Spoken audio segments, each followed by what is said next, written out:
Welcome back to Scotties Hobbies. In this hopefully quick video, I'm going to show you how to replace the cabin air filter on a 2014 to 2019 Toyota Corolla. This is on my pop's car. I do it on his vehicle every 6 months or so, so twice a year, but it's going to be really quick. If you watch this video, get your cabin air filter and then go do it on your vehicle, it'll take you less than 5 minutes.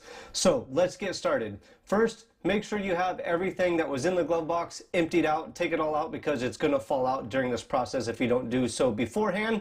Now, we have the glove box open. On the passenger side or the far right side of the glove box, there's a little shock absorber. You're going to pull that right off. All that does is when you open the glove box, it makes it so it doesn't slam open. It softly opens it up, more of like a luxury type thing. So if this one is broken on yours, it's not the biggest deal in the world, but it does add a little bit of luxury to the vehicle, and that's just a shock absorber, like I said.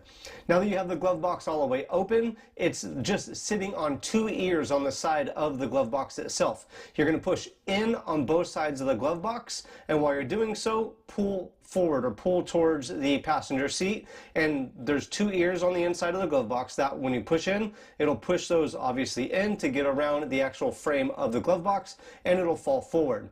Now you pretty much already have access to the cabin air filter door right there already. You're already halfway done, a minute into this video. To remove the cabin air filter, all you need to do is push on the passenger side door of the door. There's a little clip, just push on that and pull out. It'll fall right out like it did in this video. It might.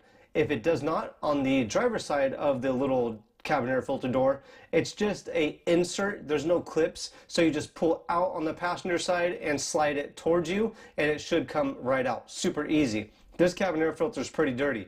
Now you should replace the cabin air filter every 6 months. The manufacturer, or most manufacturers, recommend at least every 15 to 30,000 miles or once a year.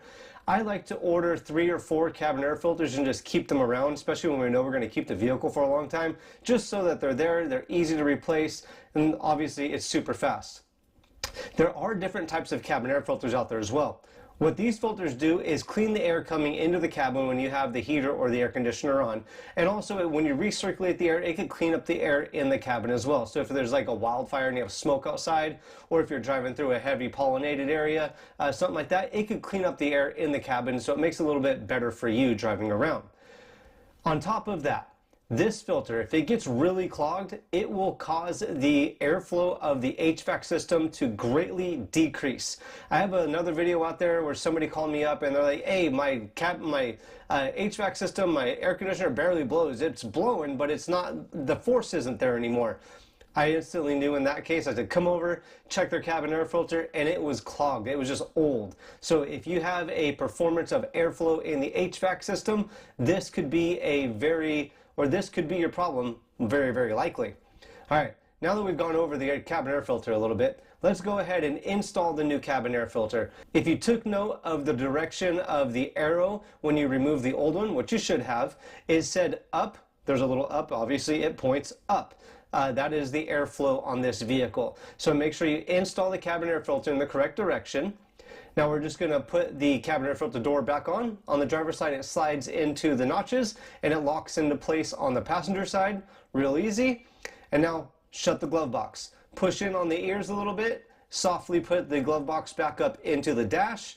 On the passenger side, on the right side, reconnect your shock absorber over there and put all the crap or all the stuff back in the glove box, and you are all done. That easy. Less than 5 minutes to get this thing done. Look for links in the description below to purchase cabin air filters. Look for links in the description below to purchase cabin air filters. Next day delivery available on most of the cabin air filters. There will be different designs with the charcoal ones, the HEPA filters. There's a bunch of different filters out there, so make sure you find one that suits your needs the best. If this video did help you out, make sure to like, subscribe, and share before you go too far. And if you know somebody with a Toyota Corolla of this generation, make sure you share Scotties Hobbies with them and let them know that I have a lot of videos in my video library that might help them out taking care of the maintenance on their vehicle. Thanks for staying tuned. I'll see you guys in the next hopefully helpful video.